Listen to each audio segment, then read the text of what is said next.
Hey everyone, Brian from Bearable Traders, Sunday, March 15th.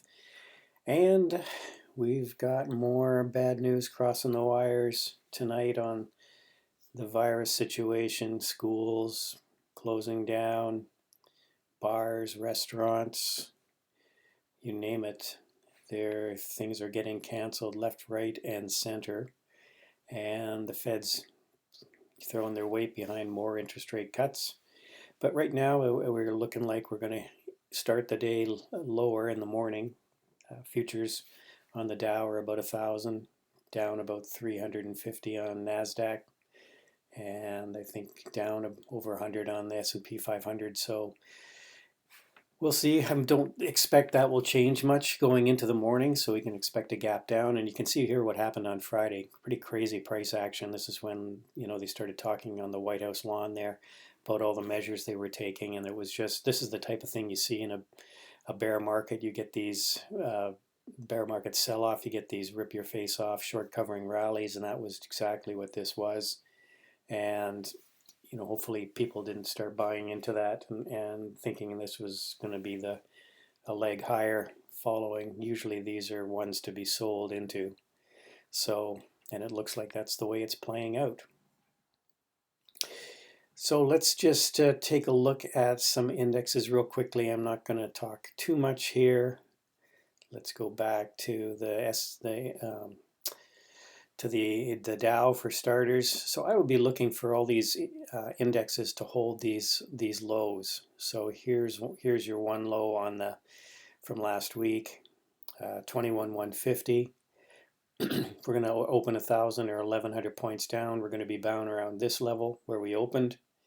And I'd be again looking for this 21,200 level to hold in this area here. See if it can do that. Again, just a reminder, this is my SARS chart. This is when the SARS thing happened. You can see here what happened. We had a couple of good months there, January to March. So we're into this for a couple months. So don't, like I said, treat all these rallies with a little bit of suspicion until we start looking like we're going to get past this. And here's the monthly. So you can see here, this is a level right here that again could be important. It's about where we're probably going to open, maybe a little bit lower here. But see if we go back any further on the monthly. Quickly. Yeah, so really, boy, if we lose 20,000, that'll be, next stop could be 18. So we'll see. Let's just skip ahead here. Transports, I'm not going to go over that. Let's look at the small caps. Small caps are really, they never really, if you remember, they never really did get back to their highs. And now, again, we're probably going to be heading lower on the small caps. They seem to be the worst of the worst here. And on a monthly basis, yeah, this level here is pretty important, and I think we're going to lose it, obviously.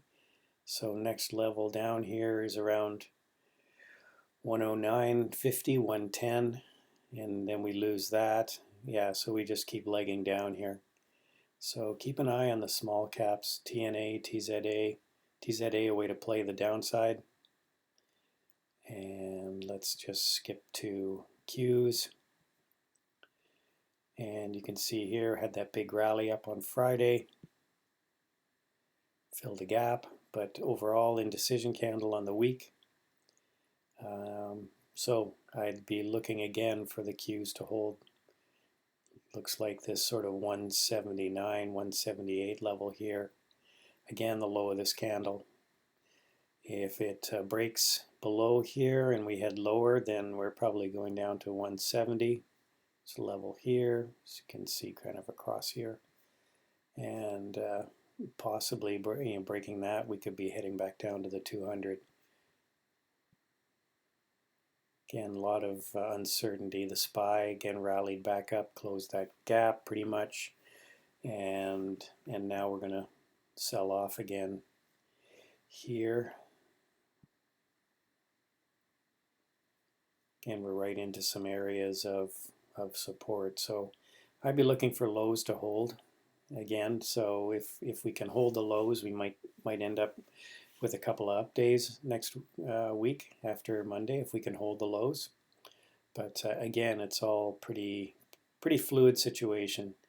Huge dollar strength here. We'll see what happens to the dollar on Monday. I mean, with the interest rates getting cut down to where everyone else is, and VIX pulled back here. But again, I think we're going to surge back up again.